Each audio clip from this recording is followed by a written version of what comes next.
Hi, Jenny. What are we here to talk about today? Hi, Laurie. We're going to talk about Sagittarius season. Okay, we're also going to talk about the Sagittarius New Moon because they're so close together that we're going to kind of cover both in this video.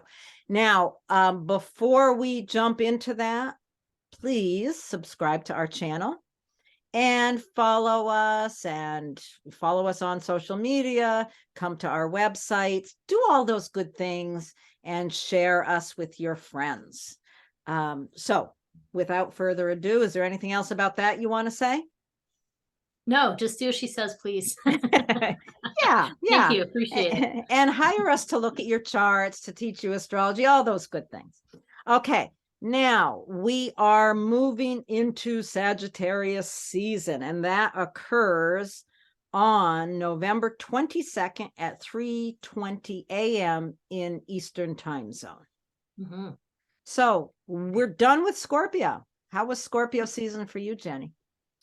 It was intense, but I think it was helpful, like it was useful. Had to kind of go into some little bit of deeper, darker places as Scorpio invites us to do. But hopefully it also got you in touch with some of the undercurrents, the emotional undercurrents in your life. And now with Sagittarius, we get to lift out of that heaviness. And that's how the zodiac works. Like each sign is a response to the one before it. So Sagittarius is this opportunity. In winter, I think about, in the Northern Hemisphere, I think about fire season and huddling around the fire and being able to have good cheer with friends and sharing some stories and laughing, and also doling out some wisdom. Those are all things that Sagittarius encourages us to do, right? Yeah, I think it's so interesting, that shift from Scorpio to Sagittarius, just being, Scorpio season brings us into this dark, deep place. And here in the Northern Hemisphere, it's like, oh, we're going toward winter. It's like, oh, everything's getting dark. It's getting so dark and cold. But then when we hit Sagittarius season, clearly it's not like it all of a sudden gets warm or lighter, but we kind of are ready to accept it and embrace the side of it that enables us to to just kind of open into a new perspective. It is a lovely time. Sagittarius season Sagittarius being ruled by Jupiter. It really is about expansion and seeing a bigger perspective. Yeah, I think in some ways it's like if you went through Scorpio season in a certain way, you kind of were able to let go and release and empty out your cup, so to speak. So now you get to turn that cup right side up and fill it back up with what Sagittarius has to offer. Another way to think about it is Scorpio is kind of like an exhale, letting everything out. And now you get to inhale and kind of, meet other people and kind of socialize again and come back up for air, so to speak. Wow. So I love that. I love that, thinking about the inhale and the exhale for every other sign. It really works to think about it that way. Yeah. And so, you're right. I mean, this is a sign that is ruled by Jupiter, the biggest planet in our solar system. And it's big. And sometimes it can be totally bombastic and overly opinionated and excessive. But it also can be so enthusiastic and exuberant and thrilled about life and really bringing in this much more positive tone. And I know we can all use some of that, right? Right. We can all use some of that. Yes. Yeah. So what else about Sagittarius before we go into, kind of more of what's going on during this season? What else do you think about for Sagittarius? Well, I think about archetypes, the philosopher. So this idea of kind of maybe playing a little bit with ideas and being willing to philosophize about them. It's tied in with, so in that way, it kind of brings in that wisdom component. But it's also the explorer. I mean, it's let's go and adventure and explore unknown territory and let's go and see what that's about. And the third archetype I like to think about is the jester. So bringing in humor, bringing in wit, engaging people with a sense of humor and laughing and playing some games and just being willing to not take life quite so seriously, but have profound learning from that because you're more open. Yeah. And that makes me think of the story that I always tell. If you've been watching my videos, you probably have heard me with this one before. Whenever I think about Sagittarius, I remember a cartoon that I think I saw when I was about 12 or 13 years old. And it was the centaur, the half horse, half human, coming to a crossroad where there's a sign that points in each direction. In one direction, the sign says enlightenment and wisdom, and in the other sign says Gary's party. And that, it really does. It's like we are looking for enlightenment. We're also looking for fun and finding these things in the same place. Finding some wisdom at Gary's party is certainly a possibility under Sagittarius. Sagittarius it's a fire sign. It's the mutable fire sign. So if you think about fire, Sagittarius is the point of fire where it's burned down to the embers. It's getting ready to change. It's shifting from one thing to another. Sagittarius, all the wonderful things about Sagittarius, and you mentioned the kind of the negative side of it being bombastic and so attached to opinions, and that side of Sagittarius being overly inflated. It's ruled by Jupiter, the biggest planet. So during Sagittarius season, we want to really embrace the expansion, the humor, the friendliness of Sagittarius without going into those opinionated places. And I think, Sagittarius, like, ultimately, I think it does want to be a helpful sign. It wants to help things along, because it's mutable. It changes itself. So although it's opinionated, it's funny because that opinion can change like 180, and you'll be like, wait, I thought you thought this thing. And Sagittarius archetype is like, well, actually I changed my mind. Right. And so that's the kind of nice thing about it. But it also can make it somewhat elusive, where on one hand you're like, oh, it's like this, but it just changed. But I think that Sagittarius is responsible for helping other people with change, because they're used to change. They can change very more easily. So that's part of it. It's how to help people with that change. And there's a little bit of a kind of an altruism, I think, with Sagittarius, where it is looking out for other people. It's just, it only goes wrong when it gets overly caught up in its own opinion, and it stops seeing clearly the people in front of them because they're so caught up in it. So that's the trick. So what we want to do is, work with that. We're always working with our egos and not getting too stuck in them. I hope for all of us. But that's kind of what we're looking at with Sagittarius. And you're right, this season. So are you ready to talk about the season as a whole? What's happening for the next 4 or 5 weeks? Sure. It's an interesting time, isn't it? It really is. Okay. So when we look at this, first, the sun moves into Sagittarius, like we said, on November 22nd at 3:20 a.m. in Eastern time.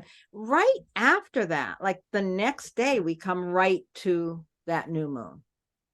So we have, so that kind of really puts the stake in the ground for the new moon. Really is like, okay, now we're really getting going to that Sagittarius season, because it's that new point where both luminaries are in Sagittarius. And also, just one other little note there is that Jupiter, the ruling planet, stations direct that day. That same day. Kind of just, like 5 minutes later. So really kind of says, okay, we're ready to move forwards in an interesting kind of cultural way. So that's the kind of the beginning. And then I think the next theme that kind of pops in a few days later, and we'll talk more about the new moon after, but the next thing that pops in later is Mars trining Saturn. And that is just a symbol for the whole time Saturn's in fairly good aspect to the Sagittarius planet. And to that Mars. So Saturn is lending a helping hand. And what Saturn does is it lends stability. It kind of lends some structure, and it kind of gets you to tone down and get to what's important. And it is going to help us with all that wild Sagittarius energy to kind of contain it a bit more. It's really interesting how for the course of this time frame, we've got Venus and Mercury and the sun all in Sagittarius. So there's a whole bunch of stuff going on there in Sagittarius, and Saturn is helping to stabilize those planets as well as Mars here at the beginning. So Saturn is, throughout the course of this month, Saturn is really helping us to stay stable, stay calm, keep with the program, keep expanding where we need to. And it probably really supports us in not going into that overblown tendency that Sagittarius sometimes can get to, because Saturn's like, no, I'm going to help you, but you need to keep the reality attached to this expansion. Yeah. Yeah, I think Saturn's just so helpful all month.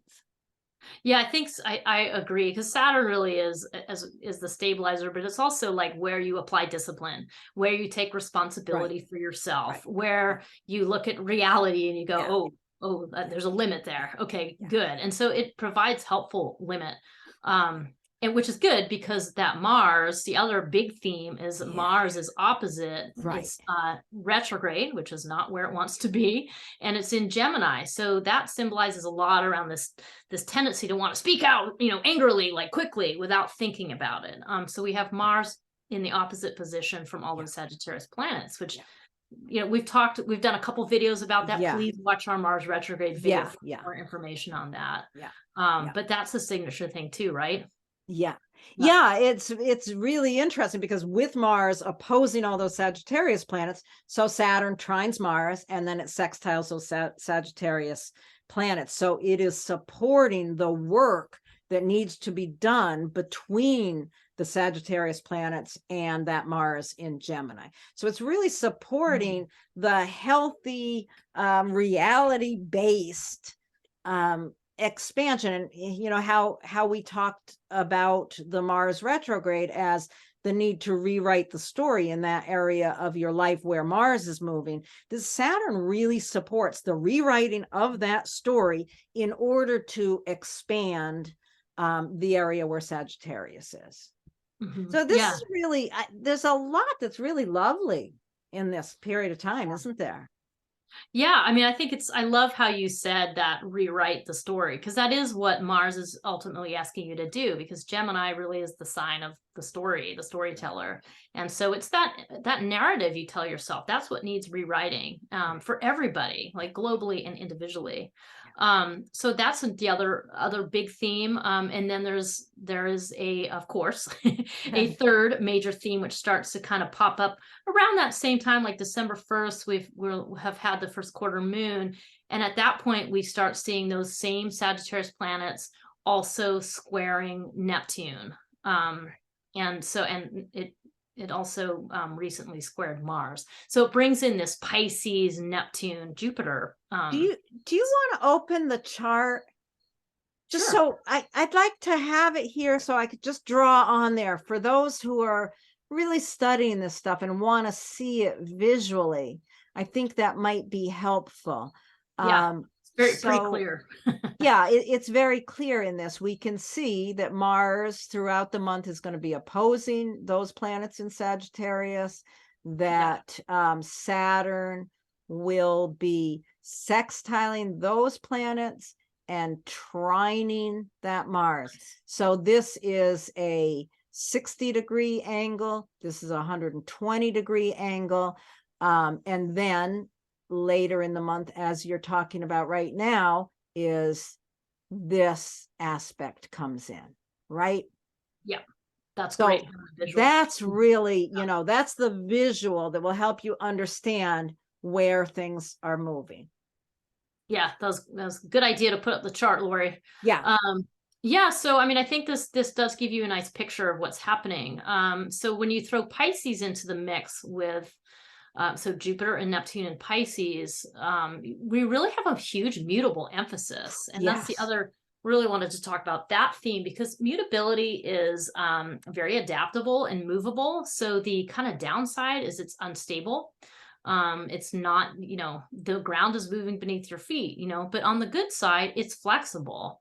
And so what we want to do as individuals is kind of meet that energy and think in terms of like, okay, how can I be flexible? How can I be light on my feet? How can I be nimble? How can I keep my mind open? How can I change my story that I'm telling myself? Right. That's what Mars is asking you. Pisces brings in this nourishing water thing, which is compassion. I mean, Yeah. really, I mean, it can be confusion, and it can be the tendency to want to numb out and, you know, reach for the bottle or whatever, or or the religion that allows you to numb out, or whatever it is that you use to anesthetize yourself. And it's like, instead of Television. that, right? Television shows. I mean, yeah, guilty there. But notice it. So what we're really trying to do though is bring in the compassion piece, which is, again, like, we all suffer. We're all, you know, in this thing together. We're all having problems. We're all feeling the pinch. So this is a reminder to let that kind of infiltrate your rewriting of your narrative in a positive way. Yeah. Yeah. Absolutely. I think it's really important to really think about that. The square aspects require action. So you want to really make it a serious thing to do something every day or throughout the course of the month to really develop compassion. You know, do some exercises that will really connect you with other people and your own understanding that you're not the only one that suffers. We all do. Yeah. So I think that, you know, this gives you a picture. And the thing to bear in mind is that Jupiter rules both Sagittarius and Pisces in the ancient rulership scheme. And so it's just interesting to think that that is such a key planet. And the fact that it stations direct just 5 minutes after this chart that you're seeing up here is just showing you, okay, time for some forward movement on topics to do with the fiery Sagittarius and the Pisces. And also, you know, Mercury is in charge of that Mars and Gemini situation. Mercury rules Gemini. So it's just interesting to note that, you know, the way those planets are operating, there is growth to be had around your mindset and embracing freedom and optimism. There's definitely room for growth, right? Right. Absolutely. And okay, is there anything? Okay, where do we want to go next? The full moon? You want to talk about the full moon now, since we're also doing moon at the same time? Well, I just think the only thing we really want to say about the full moon is it just kind of highlights this theme, because it puts the moon next to Mars, and it just really highlights the Mars and Gemini and the Sagittarius sun and the other planets. Well, yeah. And if you think about that, bringing in the moon, you've planted your seed at the new moon. And so there at the full moon, you're going to really be able to see how well you have done in the rewriting of the story where Gemini is in your chart. Yeah. You know, and I think that's exactly right. So, and the full moon, just for information here, the full moon does happen on December 7th at 11:09 p.m. Eastern time. Which just in the United States is the day after the runoff election in Georgia that will determine the fate of how strong the Senate is. So it's just to put a global newsworthy thing in your mind. Like, it's just interesting how that is coming to light at the same day. And the United States, there's a chart for the United States, and it has a lot of emphasis on Sagittarius. So it's just interesting what we will see. And we'll. Yeah, go ahead, Laurie. Sorry. Well, the other thing I want to mention, we don't want to forget, is the day before that full moon, Mercury, which is ruling the full moon will be in Gemini. Mm-hmm. So Mercury will move into Capricorn the day before. So Mercury ruling that full moon, having moved into Capricorn, is really going to bring some stability to the conversation. It's out of mutable, it's into a cardinal sign. There's a lot more stability and strength and something else. Yeah, no, it's great. And also, you know, Mercury will become visible in the sky around that time too, which is cool. It's going to be you'll be able to see that'll be an evening star, but that just gives it strength. And it's also showing up on the Aries point, which is the most visible point in the chart. So what you really have is thank goodness Mercury's moving into Capricorn, because it's going to bring stability. You're correct. I totally agree with you. But I think I gave the wrong date there. Mercury moves into Capricorn on December 6th. Venus moves into Capricorn on December 9th. Yeah. Okay, so the two of them, you know, a few days apart, will both enter Capricorn, leading the way for the sun to move into Capricorn on December 21st. Yeah, and both becoming visible in the night sky, which is cool. I just love thinking about going outside and taking a look, you know?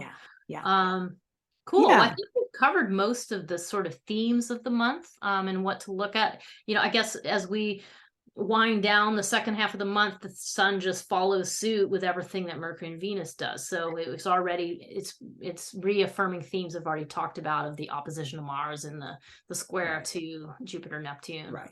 And then we're really moving out of this mutable place, because the other thing that happens the day before the sun moves into Capricorn, Jupiter moves back into Aries. And it's really time, you know, that Jupiter, which has been ruling all those Sagittarius planets, it moves into Aries. It's like, okay, whatever, you know, it's time to really move forward. It's a real statement of blasting forward, really, because that Jupiter goes into Aries and the sun goes into Capricorn the very next day. Those are both at the Aries point, or the cardinal point. Those are very public points in the chart, very strong points in the chart. So for the sun and Jupiter to move in there basically at the same time is a real, there's going to be some public shift at that point. And you'll get a clue about it when Mercury precedes all that and is at that same Aries point around the full moon, like the day before the full moon. So that's it's really interesting, because you'll get like a preview on a sort of in a political and global level, but also for yourself personally, like the preview of like, what things do you need to solidify? What things can you be serious about that you can follow through on? So cool. Beautiful. Right. And then, December 21st, 4:48 p.m. is when the sun moves into Capricorn, and we'll make another video for you when that comes along. And for now, we're going to go into, is there anything else before we talk about the personal impacts? The only thing I think we should just mention just really quick here is simply the new moon itself. Is there anything you want to remark on about the beginning of the cycle? I mean, I think we've mostly hit on it, because we're going to talk about the individual things with planting a seed for that Sagittarius new moon. I mean, it's an interesting chart. The most prominent thing really is just that conjunction between the sun and the moon. So it's kind of a simple statement. I guess the only other thing is that the full moon, the full moon itself happens on December 12th, but then the full Sagittarius moon for the larger cycle is on June 4th, 2023. So that's, you know, if you're thinking in terms of planting a seed that's gonna, you know, illuminate in a few weeks, think about its illumination on the 7th of December. If you're thinking about the longer cycle, you're thinking of the illumination coming in June, early June, June 4th. Yeah. Okay. Okay. And we'll go into that when we do the individual rising signs. All right. So we are going to pause this. Okay, Jenny, now we are going to start looking at the individual impact. Whoops. Let's get where we need to start here. All right. So if you have Aries rising, this is happening in the Sagittarius piece is happening in your 9th house. This is where the light is shining and where your attention is going to be in this area, which is, you know, worldview. What do you think? What do you think? 9th house worldview, how we really understand the greater world. Yeah, well, I've been thinking a lot about wherever Sagittarius is in your chart. So you, Aries rising in your 9th house, this is both a place that is a source of optimism. So looking at the world with this kind of optimistic view and feeling kind of uplifted by that. And then it's also a place where you need to also put that energy in, like work, you know, like work to illuminate this area so it can become It can kind of add more optimism, I guess. Like that, I'm kind of thinking about it as a two-way street. So with your worldview and Sagittarius here, you're somebody who values freedom, and you're somebody who values, the freedom of beliefs in a lot of ways. And that you might have quite a broad vision for what is included in your worldview. Like that you can be pretty broad and open, really, right? Yeah, Or and I opinionated. think so. Yeah, or opinionated. So as the sun and Venus and Mercury are in here right now, this is an area I think of it as an opportunity also to really shift your worldview, to open it up further than where it has been. Yeah. And with the opposition, okay, so with the new moon initially here, this is where you're going to plant a seed to open up your worldview further, to bring more humor and levity to your understanding of the bigger picture of the world. And there's a bit of a stress because of that Mars down here opposing it. The stress is coming from the need to rewrite the story of your own opinions. Your own, the third house is more your day-to-day processes of the mind. So this is those, patterns of your opinions. And there's some story that needs to, and is in the process of, if you're doing your work, being rewritten, that will enable the increase and expansion of your worldview. Yeah. Yeah, and if you're not entirely sure what that story is, all you got to do is think about where you're pissed off. Where do you feel frustration? Where do you feel stuck? Because that really is what it is. And that's also the value. Well, not the only value, but one of the values of such emotions is it raises a red flag, right? So your attention's drawn there. So your attention is being drawn to something that's frustrating you. And I was thinking about how, the third house can also be neighbors. I mean, this could be those like lawn signs that your neighbor has that you don't agree with their politics, that kind of makes you irritated, and it feeds into this more negative worldview, right? So the narrative is like, that needs to be rewritten, is about how you relate to, it could be neighbor things, but it's also, of course, your siblings. If you're having frustrations with siblings, this is where you personally your attention's being drawn to this area, that there's something that needs to be, something in the past that needs to be let go of, right? Because that's what the retrograde is symbolizing. It's rewriting your story about your neighbors or about your siblings as well. And in rewriting that, your own anger that their lawn signs are not what you believe, it really allows you to broaden your perspective of the world. Yeah. And also just that whole idea of the pause that comes in with the Mars retrograde is before you say that angry thing, because the third house is also communication. So before you say that thing, it's like, whoa, not saying it doesn't need to be said. Maybe it does need to be said, but just giving yourself the moment to reflect so that you do it in a way that is, that's enhancing your growth and enhancing your worldview. Yeah, absolutely. Beautiful. Okay. So let's move on to those of you with Taurus rising. The sun is shining in your 8th house. The Sagittarius is in your 8th house, which is the area where we really bump into other people's values, other people's beliefs that may be very unlike our own. So this is an area where you might be really giving yourself the opportunity to expand your ability to navigate those people's opinions, those people's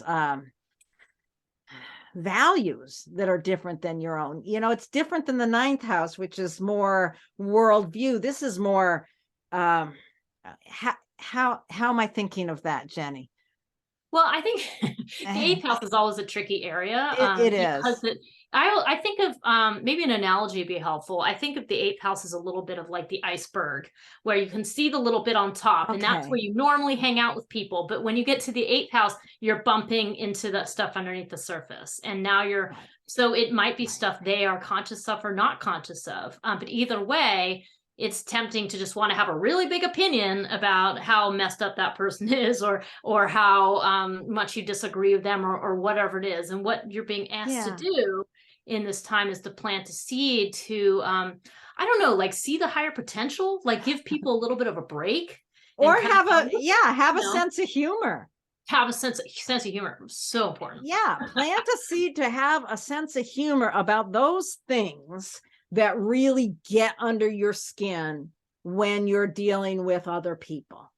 Yeah. Having, yeah, planting a seed to have, yeah, to really navigate that area in a lighter way. And so the seed you plant then at the full moon will be reflected in, the Mars here opposing it.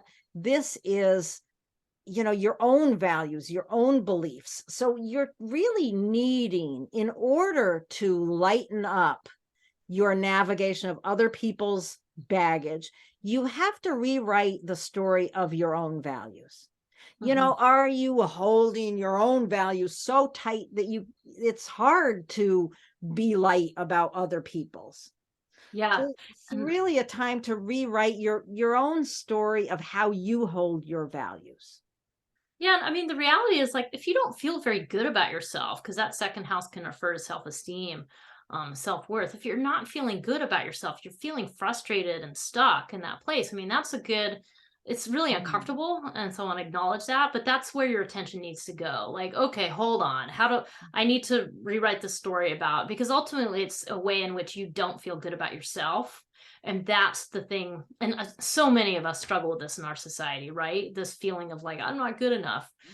So you're really having to work with that. You're having to kind of take a look and kind of get to the root of that. Like, what's at the root of some of that self-worth, and how are some ways that you can lift out of it? And then in that way, you just bring that great sense of humor. When other people are dealing with their stuff, you can actually be a lot more supportive and helpful, rather than just being super opinionated based on your own lack of self-worth, And essentially. yeah, and another thing in thinking about that polarity is, if you think about the story you're rewriting, might have something to do with finances too, because this house, it's personal values and personal resources, and this is other people's values, other people's resources.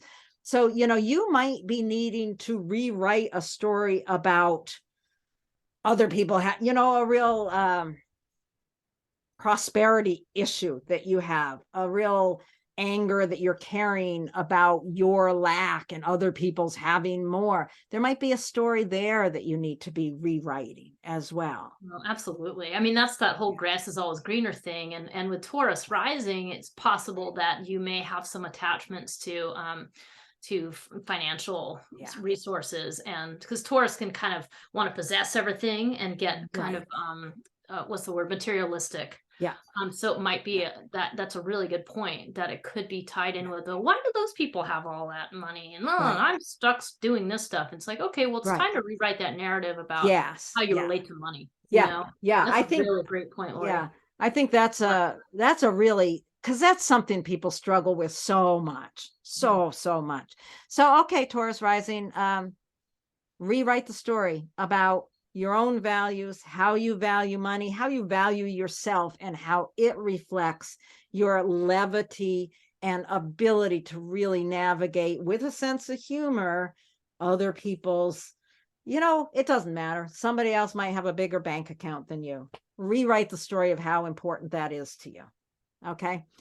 All right. So we're going to go on to those of you with Gemini rising, and here the levity that you want to develop more of, and plant a seed to have a sense of humor about your partner, your partnerships. That's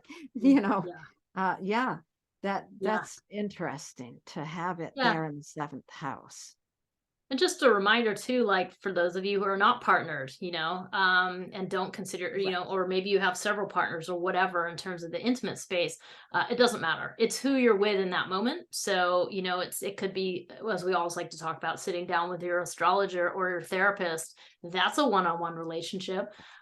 So it can be those kind of more fleeting ones, or it can be your lifelong marriage partner that you're or monogamous with, business okay. partners as well. It's very, very unlikely to be a family member, a child, parent. But other one-on-one relationships, best friends, those kind of things. Yeah, that's It a can be good that. thought. So that's a place of, again, that idea of where you're going to draw from that as a resource. Like it is something that where you can get a sense of optimism. But at this new moon, it's like, okay, so how can you grow that? How can you create more? How can you approach that, your partnership, with some levity and see the, I don't know, the fun, like the exploratory components Yeah. of it, and the more Yeah. optimistic components, and let that kind of infuse you throughout this month. Yeah, plant a seed for having more freedom and fun. Yeah, rent an Airbnb someplace and take your partner or your best friend and go play somewhere. With Sagittarius in the 7th house, a partnership should be a place of exploration and fun and humor. So what the stress is, what the tension is here, comes from the need to be rewriting a story about who you are as an individual, who, where you might be holding too much anger. With Mars going through that area, you're really learning about your own approach, your own story of that kind of direct, passionate energy.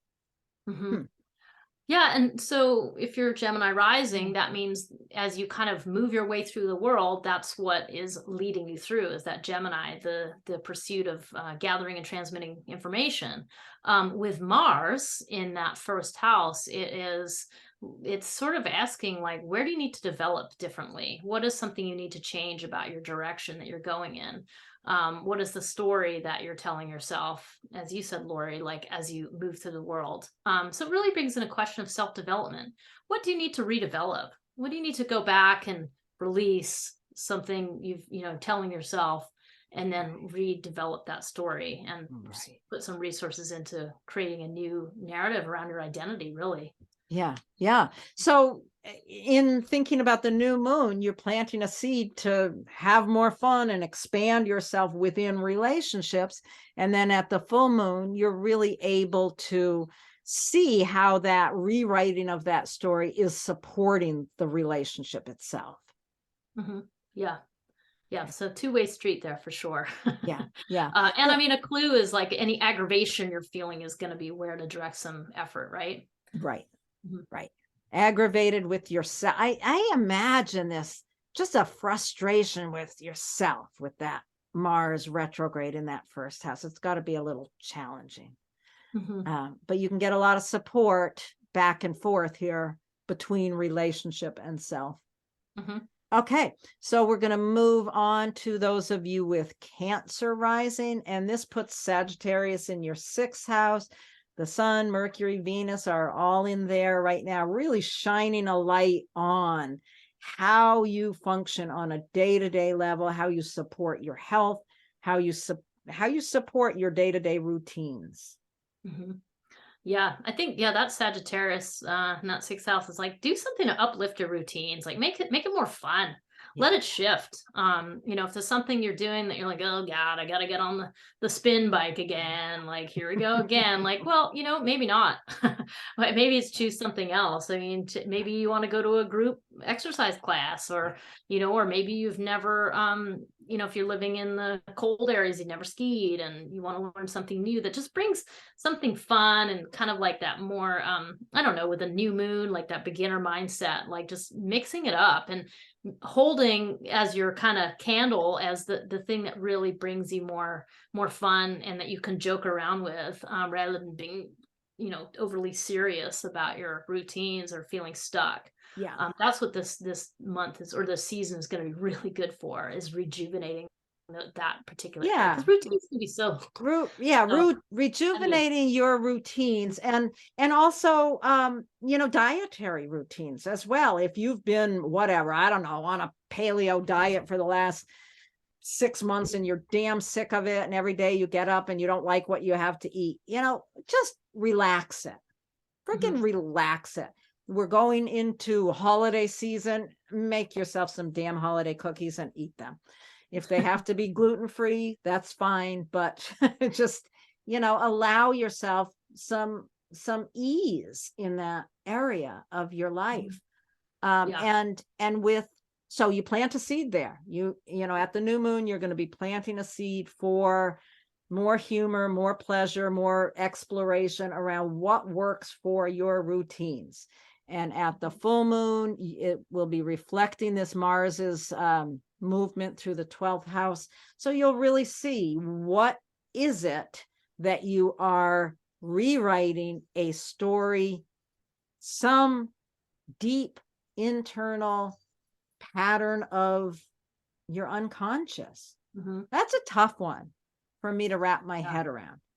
I think I remember when we were making the Mars retrograde video and going into this in depth. I mean, something that we talked about is finding some way to express that deeper connection, because this really is, like it or not, this part pertains essentially to your spirituality, in the sense that we all have to kind of reckon with, wow, I'm this one individual and I live on this planet, I live in this cosmos. What does it all mean? It kind of brings in those kinds of big questions. And a lot of times I think we can feel the 12th house brings in the idea that we're very alone with those questions, that you're kind of like this, trying to grapple with, like, I don't know, feeling isolated from this much bigger reality.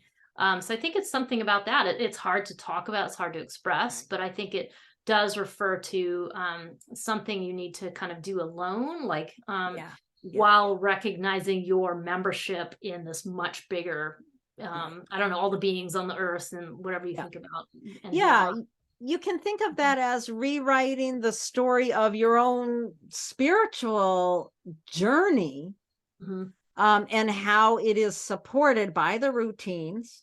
You can think of it as the rewriting the story of your the patterns within your unconscious that have been developed throughout your life, and how they connect you to your own understanding of the greater collective unconscious. Because I was just thinking, like, where they have that Sagittarius and you're planting that, seed at the new moon, it's like you're just really bringing this sense of adventure to all of it. And it's kind of liberating you. That was the key word. As you work with the Sagittarius, to liberate yourself by choosing routines that both support your physical health, but also are more fun and kind of uplift you, that it allows you to work on the other end of it, which is your mental health. And rewriting the story about how you fit into all of that, and just I don't know, just having a lighter touch all around with the mutability across this axis is going to grant you better health, physical, mental, emotional, spiritual health.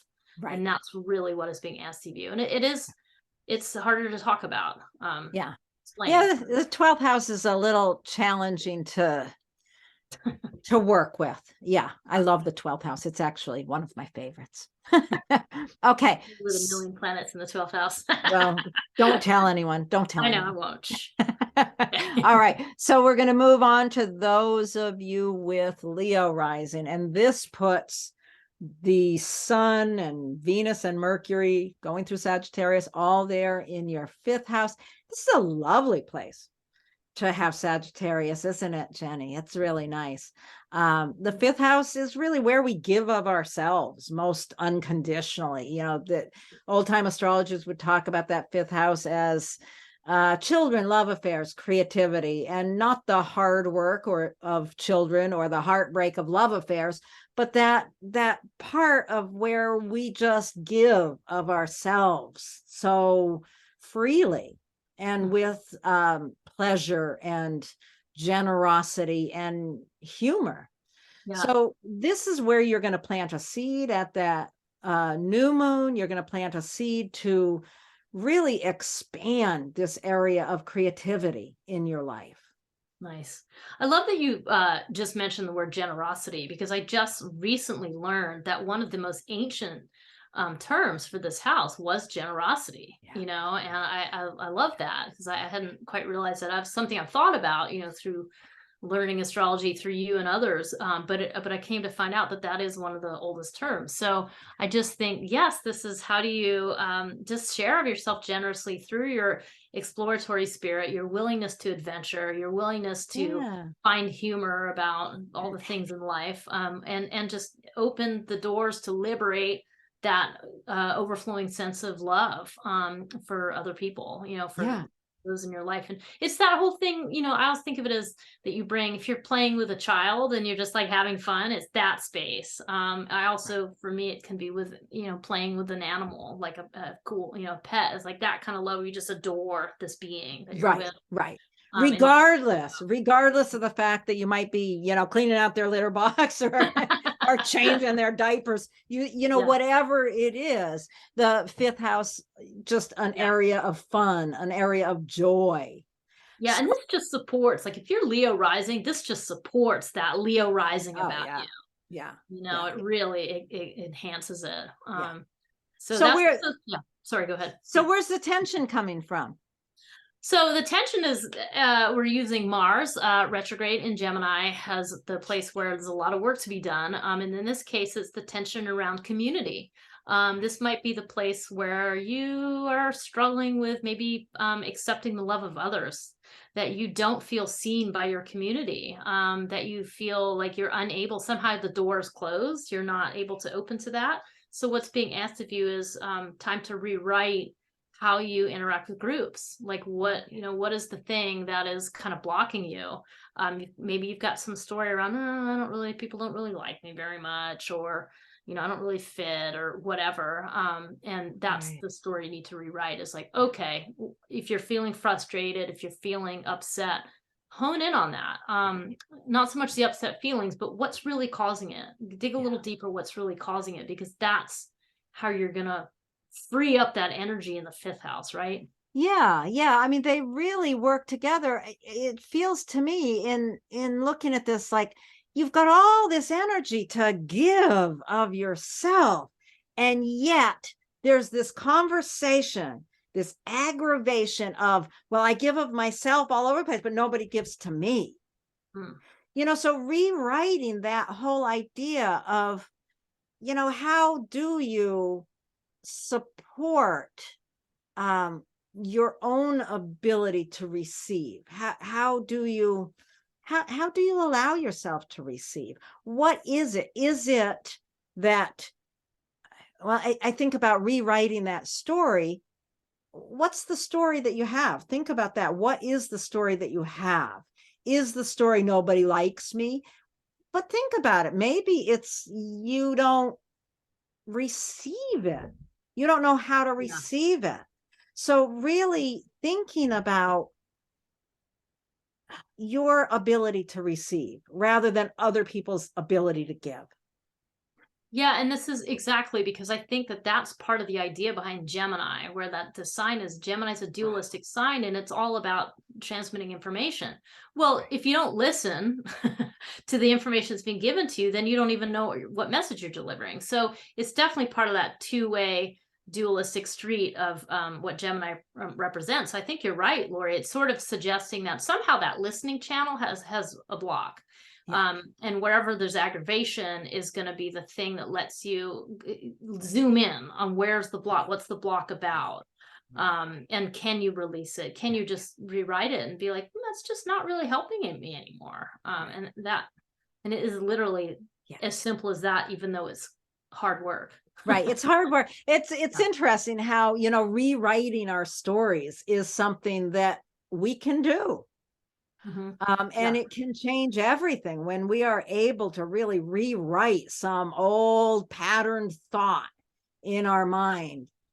Everything can change so quickly. And of course, like you said, it doesn't mean it's easy Yeah. because those patterns can get so set in stone. And one of the things with the Mars retrograde that I'm really thinking about a lot lately is how um, it really is shining a clear light with frustration of how we've gotten stuck in these patterns. Mhm. And if you've got Leo rising, there's some pattern in your connection with community that you've gotten stuck in thinking this is the only way it is. Mhm. So rewrite that story, and that will really allow this this beautiful ability to create and give love to shine back on you. At the full moon is when you will really be able to see, get some real idea of how you are working with that rewriting that story. Mm-hmm. Nice. All right, so let's move on to those of you with Virgo rising. That puts the Sagittarius expansiveness into your home, your family. This is like, there's a lot going on there in the home and family. What's your relationship with your home, with the house you actually live in, as well as your family? Yeah. So again, this is the idea that how can you find more freedom, more liberation, more optimism in your foundation? Like, what is some way to plant a seed to let that be a staple to you? Like some way that you look at the world with humor and with levity, and you look at like where you've come from, your origin story, and liberate some of the tension there, and look at it in a more positive light. And also, I mean, Sagittarius is so much about the philosopher, right? And just what things can come to light that can increase your wisdom about your own roots and your own lineage. So that's what we're working with as far as planting a seed. Yeah. Bringing a little more, I guess, adventurousness too. Like, what are your roots? What's, what does that all include? And you may have, you can expand that as a platform that you're basing everything else off of, because meanwhile Yeah, well, it's interesting. Before I just want to think about that home and family. When we talk about home and family, that can be, it can be your entire ancestral line. It could also be your roommate. Right. It's gonna be all of those things. It can also be the front porch of your house or your actual structure of your house. So somewhere in that, you might plant a seed for better relationships with your roommate. You might want to plant a seed of putting a new roof on your house. You might be planting a seed to understand something about your lineage. Anything in that realm is going to be good fodder to really find more pleasure in, find some humor in your stories of your old relatives too. Maybe, I don't know. Yeah. Maybe discover the humor of your annoying roommate. But yeah, I say that because roommates they always scare me. So across from there, the tension that is kind of holding you back from the pleasure of home and family is up here in your career or workplace or reputation, something going on, some frustration in your job might be really holding you back from the full expansion of that story in your fourth house. So you need to rewrite the story of your career. Yeah. Okay. Well, it's interesting because there's so much with the 4th and the 10th house around, your home life versus your work life. Or in some cases when you're younger, it could be against the two parents, like the two parents are pulling you in opposite directions. I mean, I think and in another simple light, your 4th house is your private life and your 10th house is your public life. So there's a tension between those two things, and it plays out in a number of different ways, because it could also be that there's some storyline about your work which is keeping you in a certain place when really what you want to do is move. You want to like take that movability of optimism of the Sagittarius and make a change, but because you're like, no, I have to stay and do my work only this one way, and it's only going to be that way. So there's a question around, can you change? And that might also be another way that this is impacting you. Like, what do you need to look at in terms of your relationship to your work, which is undoubtedly about something to do with communication, because you've got Gemini up there, some way you're communicating with people, or sitting in, one-on-one interactions with people or something. So there's something about those things as a connection here. Yeah. How you show up in public and where you want to be in private.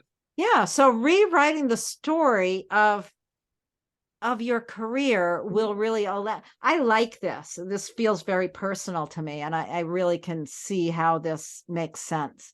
That's lovely. Okay.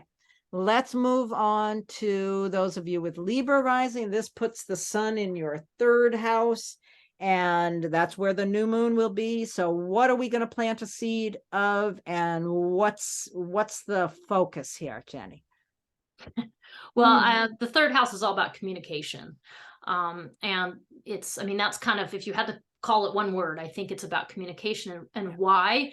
It's how you navigate your environment. It's how you have conversations with the people around you to kind of make things happen in your environment. It's how you talk to the neighbor as you walk out the door and you happen to see them in the yard and you give them a wave or whatever.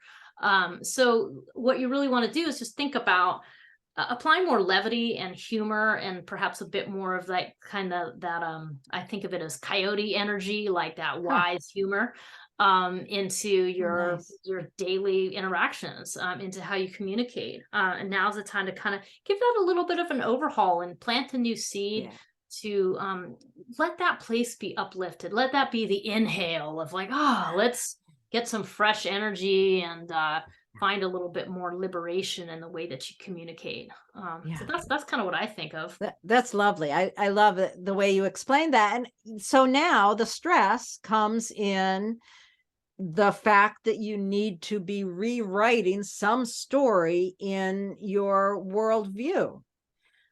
So how those connect is, your conversations with your neighbors, your communication, all has to filter through your worldview.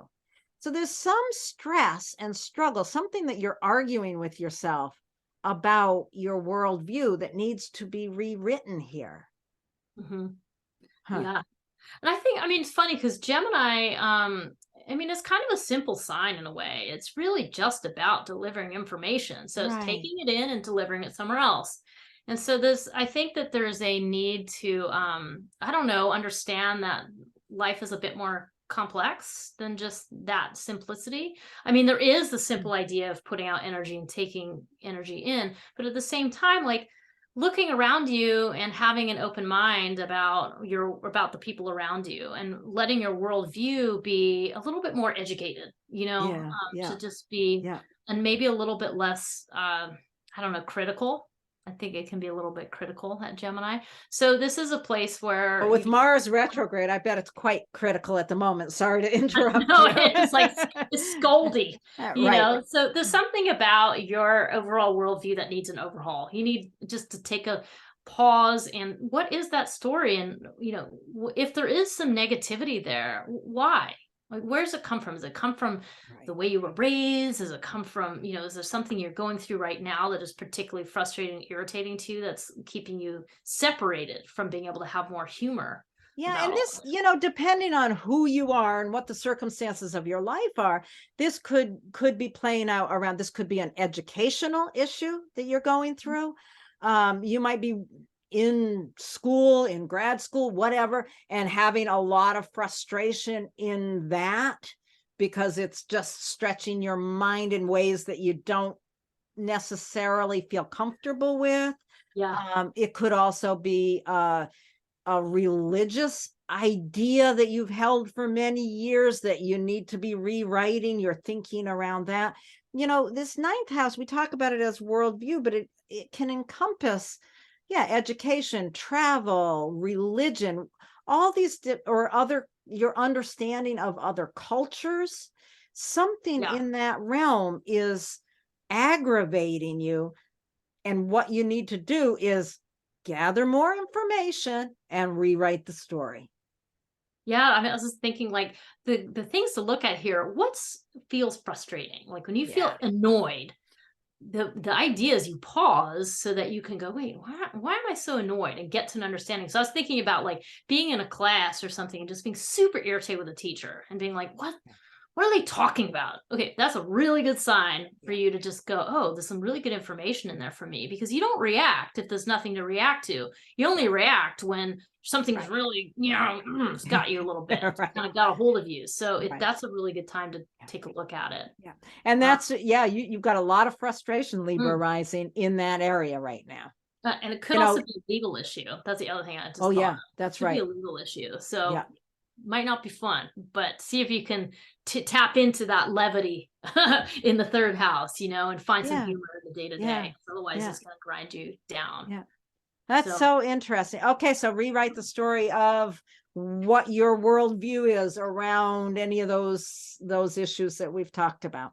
Okay, so now we're going to move on to those of you with Scorpio rising. This puts the Sagittarius sun, the Sagittarius season focus there in the second house. The second house being the area of, our self-worth, resources, money, resources, those kind of things. So this is really a time to really think about how you are using your resources and how that supports your own self-worth profile.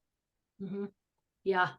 This is a good time to take stock of your relationship to money, your relationship to your own value, and just kind of shine a light in there and find some humor, and maybe just liberate yourself from whatever the things that are binding you, that are holding you down. And because I think with the Scorpio rising, there's a tendency to be very serious and take it very intensely, and to really focus in that way. And I think now's the time to go, hold on, I have Sagittarius here.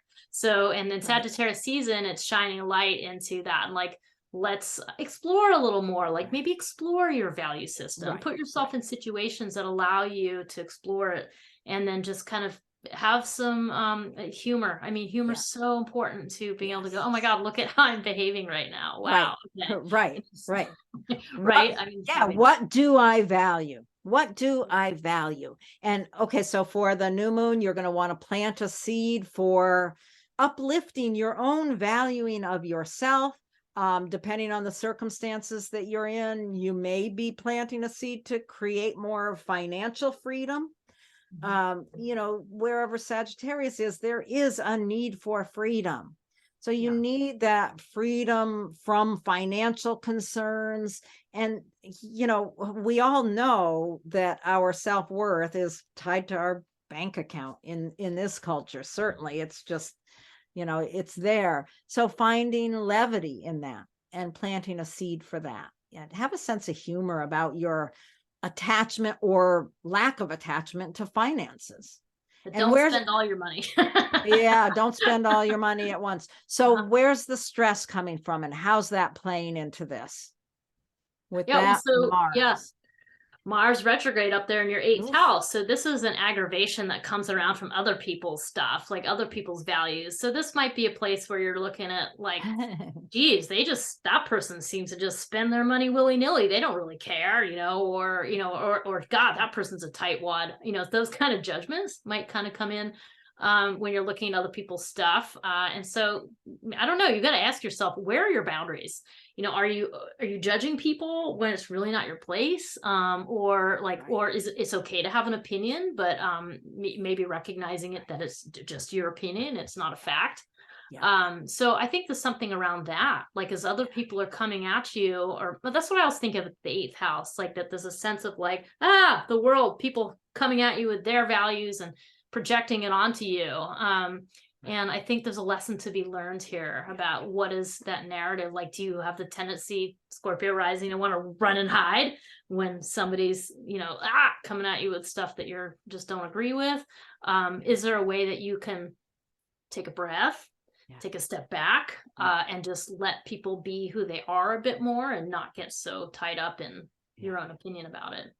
Yeah. And, one of the things I'm thinking about looking at that is if you are in a relationship with someone and your values are very different, this is, it's other people's values, other people's money. It's the house that comes after the seventh house of intimate partnership. And then this is where you tie your money together. So, you may be in a situation with a partner who there's discord around how money is spent.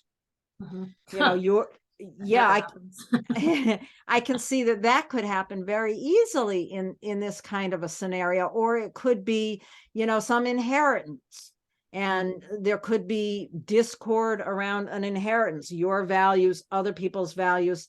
So, rewriting the story of how you navigate your own boundaries in that area. What are the underpinnings of how you share resources with a partner, or however it would be if it were like a inheritance kind of thing. There's so much complexity that comes into those type of situations, and that could be happening with that Mars retrograde. There's something that is stressful in that area of how you navigate other people's baggage. That eighth house, we're talking about it as other people's values and other people's money, other people's resources. There's also the issue of death in that house. So if you're, you might want to be rewriting the story of your own understanding of what it means to lose someone close to you. Or really looking at issues of mortality. And that's why it's tied to inheritance, right? Because it's that exactly as money changing hands, Right. Exactly. And I think the reason why the eighth house also has some significations of like the occult and the mystical, and it's because of those transitions in life of people dying and resources moving and changing hands and being under new kind of ownership, I guess. So it's a lot of there's a big conversation here for Scorpio rising. I mean, it really is a conversation about your values and other people's values and how you want to, how you navigate them, how you develop and hold your boundaries. So this is, this is a really interesting one for people with Scorpio rising, for sure. So rewrite that story, set your boundaries, and be clear.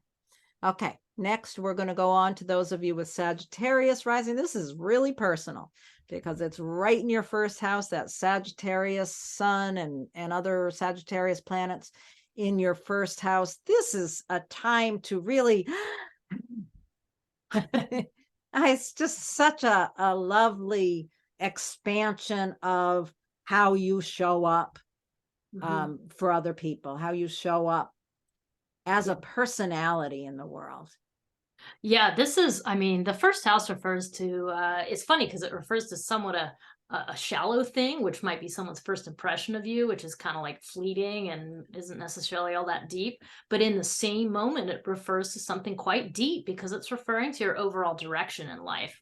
So with Sagittarius rising, there's something about your overall life that is about uplifting others, that is about bringing humor, that is about being wise and perhaps sharing that wisdom with warmth, and humor, and like really coming into that space and letting it be playful and exploring with other people, like, hey, let's check this stuff out. And so in a sense, it's like, in a way, it's like it's a leadership thing, but yet it's not, because you're joining in and being like, hey, let's have an adventure together and see what that's about.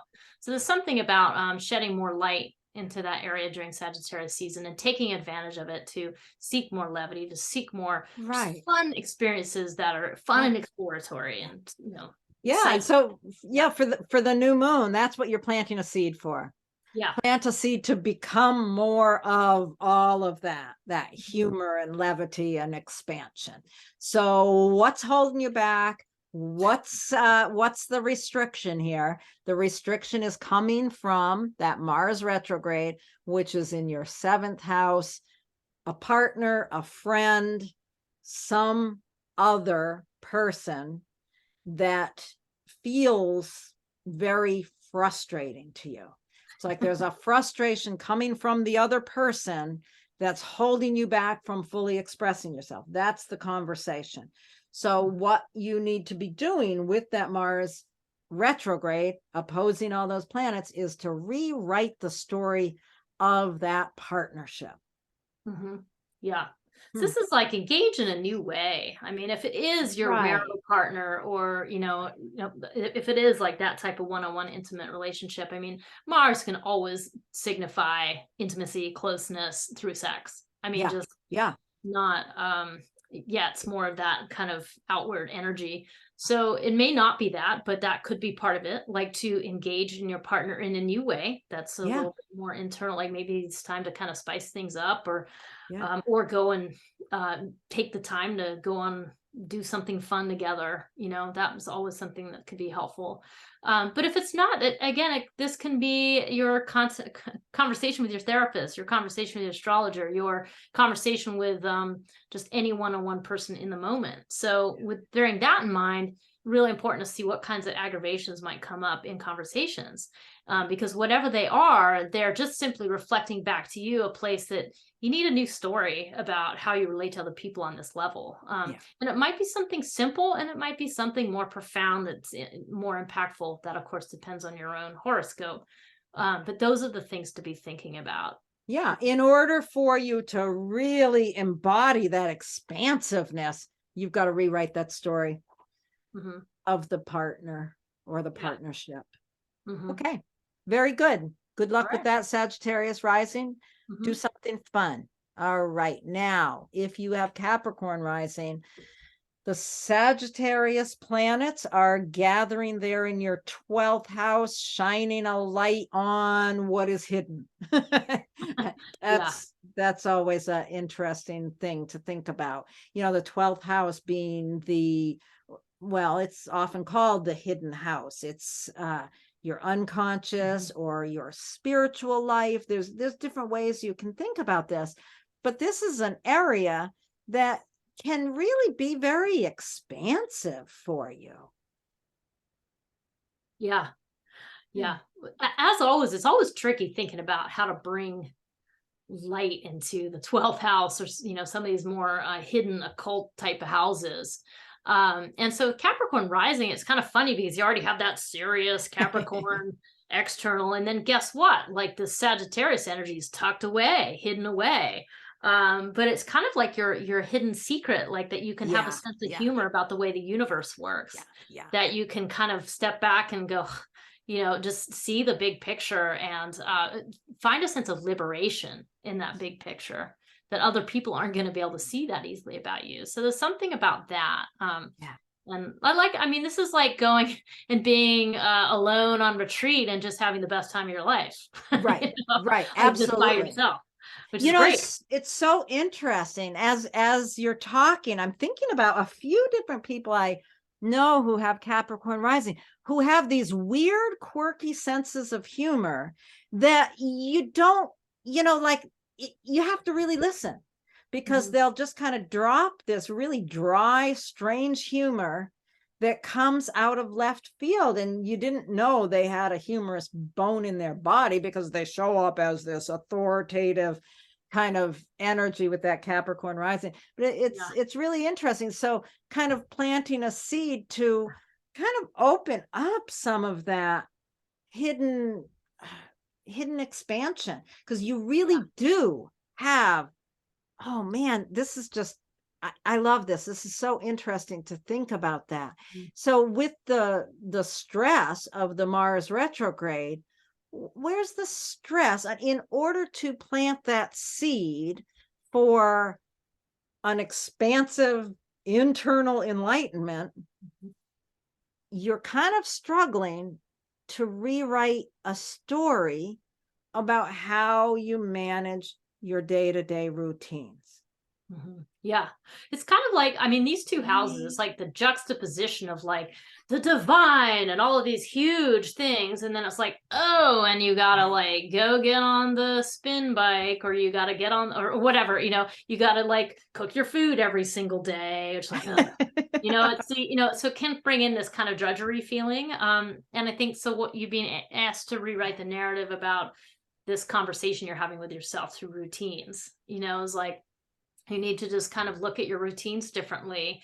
And I think with Mars there, this is a great time to go ahead and bring a little bit of competition to your routines. Like team Huh. up with somebody who, I always think about go and play squash or something like that, a sport where you are kind of back and forth as an exercise routine. It's like somehow some way to incorporate a bit of that. I don't know, like go ahead and let it be a little bit more competitive. Go ahead and build a little bit of heat here so that you can transform it, because that's what you really need to do with Mars here. It's like, just you've got to stop looking at it as drudgery or something that you have to do and find some way to spice it up, right? Yeah. That's interesting. Yeah, rewriting that story of how you do your routines. And with this, that polarity, this makes me think of the story here being a part of your spiritual practice. Yeah. I was just thinking too with Mars there, this might be a way, I have a person in mind that just popped in my mind. This might be some way that you're being restricted. The person I'm thinking about broken arm and is not able to do the normal routine. So being forced to go, hey, okay, I'm really annoyed. I'm really frustrated. Okay. Right.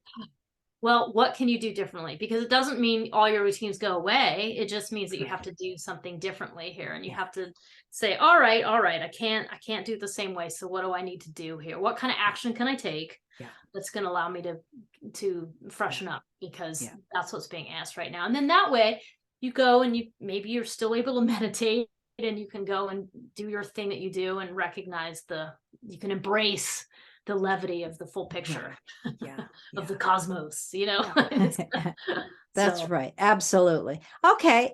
Let's move on then to those of you with Aquarius rising, and this puts the light being shown into your 11th house, which is community, where you receive from like-minded people. It's not your best friends, it's not your family members. The 11th house is like-minded others who support you to the direction you want to move in. So that's an area where you can really be lighthearted. You can really allow yourself to develop some wisdom and open yourself to receiving from others. Yeah, and I think, sometimes, Aquarius rising is, it potentially could be a pretty misunderstood sign because it's so innovative and it's so ahead of its time, Aquarius, that this may be a person who presents as being not quite fitting in with the norm. They're different, because they can see ahead. And so this, I think, for you folks is a practice. And when somebody gives you a compliment, when somebody says, hey, I really like what you're doing, let yourself receive it. Like take it in. And if you have a hard time with it because you have some other stuff going on, make it a practice. Like, oh, wait, I'm planting a seed for humor and levity, and I need to plant a seed to take in with optimism this compliment and let it uplift me. Because it's you that potentially might hold yourself back from accepting the compliment, right? So it's a practice. And how do you allow your community to support you? And you get to do it with this lovely kind of light, changeable, I don't know, it's like dancing. It's like you're kind of dancing with it and having fun with it and playing with it is what you really want to do. So yeah, I like that. Yeah, so that's where you're planting the seed. Plant the seed for the support of community. And where is the restriction? Where is the issue pulling at you is from the 5th house. So there's something that's aggravating you that feels like a little stone in your shoe around, and you need to be rewriting the story of how you give of yourself. Perhaps you feel taken advantage of. Or you feel sometimes the place in your life that refers to creative projects and pursuits can be conflicted because it's that creative energy. And a lot of times it's that thing that you're not doing for money. You're doing it because you love it. And so there might be some other judgments or restrictions being placed on you where you're like, oh, I can't really celebrate that. I can't fit it in, or is this whatever. And so it's cutting off your ability to just freely give love, to let that love overflow, and so I think that that's where some of the work is what is your narrative about how you give love? Like, what is the narrative around how the love you give is never enough, or how like you're never have enough time, or some way that you feel like constricted and held back from how you want to be. Yeah, and how you want to be able to receive. So, one simple scenario that this could, how this could play out is if you've got little children, you might be feeling really frustrated because you want to be able to expand your community in some way, but you're stuck home with little kids. I mean, that could play out in that way. There's certainly many ways it could play out, but just rewriting that story of how you use your energy, how those relationships that are relationships where you're giving, rewriting that story. The children that may feel like they're holding you back from community could actually be a part of the community. You could develop a community of other parents, or something along those lines as well. There's always ways that we can rewrite these aggravations. And right now, wherever Mars is moving, you got to be rewriting that story in some way. Yeah. It's I'm sure it's feeling frustrating right now, whatever it is. Mm-hmm. It might be your creative projects that you're feeling really frustrated. You can't, you have to finish this creative project before you can go out and play in the community. Well, rewrite the story. Maybe you don't have to finish it at all. Yeah. And sometimes with Mars, it's like an external thing. And I think you kind of touched on this by talking about it might be, your children is an external thing that is in some way immediately impacting your normal go-to about how you give love, and it's holding you back somehow. So it's just having to change. It might just be temporary till January when Mars goes direct again. Right. We will be happy when that happens, won't we? Quite possibly. Yeah. Okay. So let's move on to Pisces rising. And here we've got Sagittarius in the 10th house. So this is, if you've got Pisces rising, that 10th house, which is career, reputation, how you show up in the world, this is an area where there's a lot of energy right now to expand this part of your life. And this is where you will be planting a seed for more fun, more expansion in your career. Yeah, so if you're already in a career that you really love, then watch the way that enjoyment helps uplift you in other parts of your life. If you're in a job that you're not so thrilled about, think about ways that you can bring more of that optimism to it. I mean, even if you have to make a change, like that you're working up to, it doesn't matter. What can you do right now to bring more levity, humor, enthusiasm, just to whatever your workspace is? So it's kind of a two-way street in that, but it's really, you want to, at the new moon, we're going to plant a seed to increase levity, humor, optimism in that area of life, no matter what your situation is. So that's what you want to be thinking about. Yeah, you might want to plant a seed by reworking on your resume.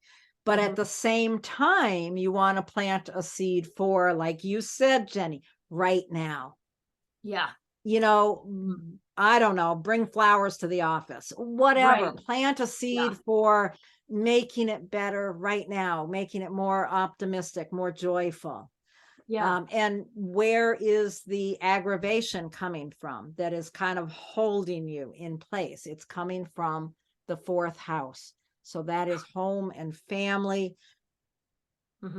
So what's the story that needs to be rewritten? What is it about your home or your family that's somehow feeling like it's holding you back from a more expansive, joyful expression out in the world? Yeah. I mean, you really got to think about the way these two areas of life work together. And, I think it's a classic thing, like, what do you do for work? And like, what's your family like? I mean, these are basic questions we ask one another. And so they are related because sometimes, it's, you have to earn a living, right? So like whatever you're doing up in your career is supporting your family, your family that you go home to, and the content that's going on there is uplifting you into your career. I mean, it's why you do both of them together. I mean, one way or another. And so in this case, it's just suggesting that there's some kind of aggravation around family. And this can be your immediate family that you're in a thing with. It could be that, as we always talk about, there might be construction going on in your home. And you're just like, oh my God, I got to go home and listen to the freaking nail gun. Like it could be something like that. But on a deeper level, this could be lineage. This also can be land and property and your connection to the land. And so if that feels frustrated, it's, taking a step back and asking yourself, well, wait, where am I rooted? What are the things that help me feel grounded and at home in my own skin? And then what are the things that are keeping my family engaged? And I just think, again, with Mars there, any place you're feeling aggravated, it's giving you vital information. Right. Yeah. It's annoying, but it's also giving you vital information. So that's what you got to tune into. What is the issues around any of these things to do with anything that refers to home and home life? Right. Yep. So rewrite that story about your lineage, about your family, about the house you live in, about the construction that's going on in your backyard. Whatever it is, rewrite that story. Plant the seed in your career out in the world, and have a wonderful Pisces season. Anything else? No, I think that's it. Pisces rising. So, yeah. I think we are finally coming to the end. If anyone's still watching us, thank you. Pisces rising might catch this. Okay. So we will do this again next month. Sounds good. Thank you very much. Thanks, Laurie. Thanks, everybody. Thank you, Jennie. Bye. Bye.